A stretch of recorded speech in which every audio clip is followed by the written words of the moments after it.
পাশত আবদ্ধ এই সমগ্র বিশ্ব মায়া পাশত আবদ্ধ থাকি পাহৰি গৈছে কৰ্মফল ভৱিষ্যত ফলত চিত্ত হৈ অস্থিৰ তমকন আবরণে আসন্ন হয় শরীর কর্মতে প্রকাশিত হয়ে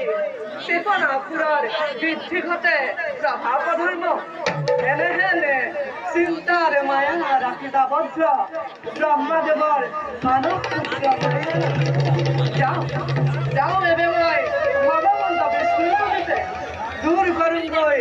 কৌতূহলে প্রভা এলিকা মন না